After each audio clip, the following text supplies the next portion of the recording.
Well, there were early signs of renewed momentum in June following a rate cut from the Bank of Canada. Activity in Canada's housing market took a pause in July, according to the Canadian Real Estate Association. Sluggishness came from a month-over-month drop in total home sales, although the average selling price edged up slightly.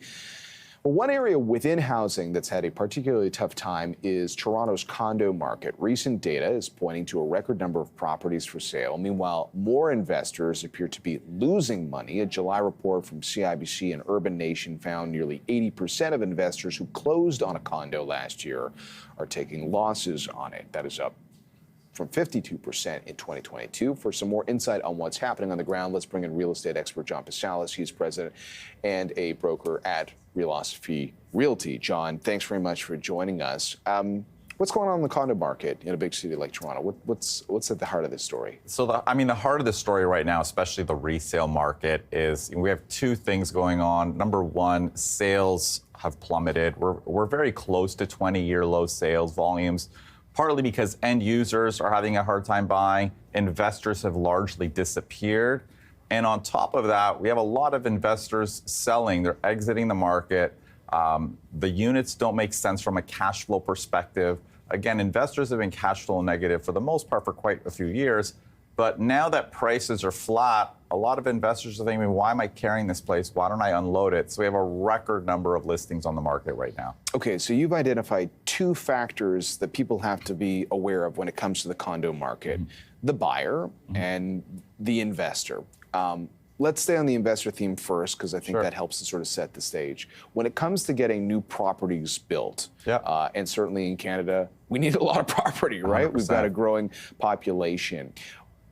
What is the investor component of something like a condo project on average? How much of that depends on investor interest in getting a building built? Yeah, that's a great question. And it's changed over the years. 20 years ago, investors were a much smaller share of the pre-construction market. Today, they're, anywhere from 70+%, in some buildings even higher, of purchasers of pre-construction units. That seems like a pretty high number. It's a very high number, yeah. And again, a lot of our pre-construction condo market has just been driven by demand largely from mom and pop investors. They want small units. The yields of them are higher.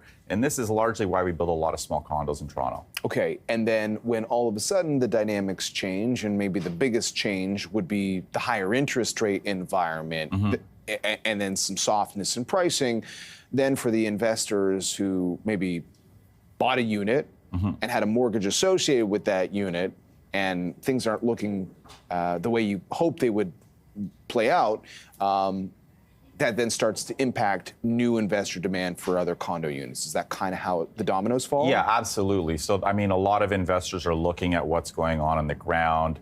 Cash flow's not great. Gains have not been condo prices have been pretty flat for 4 years, right? So you have the resale investor or owner getting out, but also we're not seeing many people want to buy new construction condos.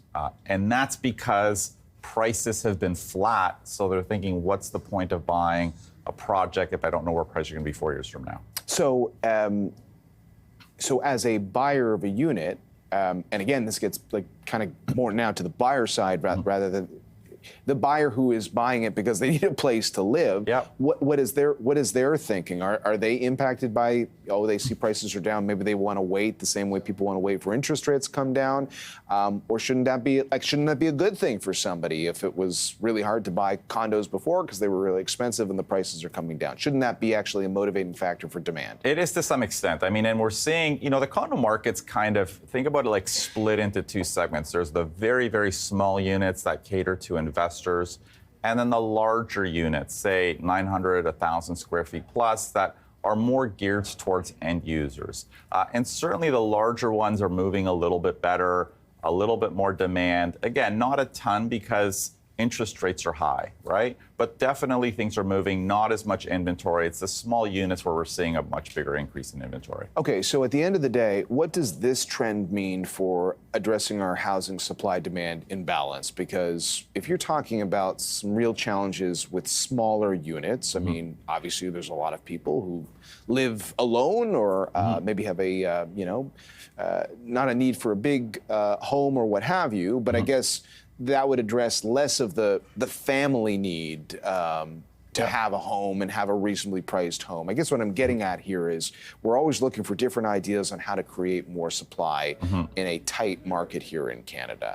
What does this phenomenon in condos mean for that? Or are they not directly linked? They are linked. I mean, and the challenge is things are going to get worse because when we have pre-construction sales falling off a cliff, this means, of course, economically, construction starts are going to start to slow down.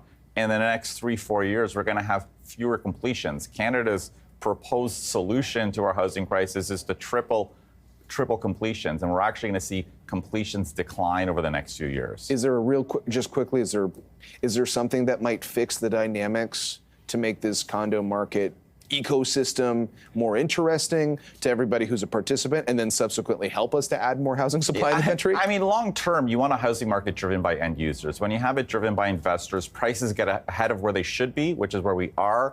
And then when they get ahead of where they should be, eventually sales stop until things become imbalanced again.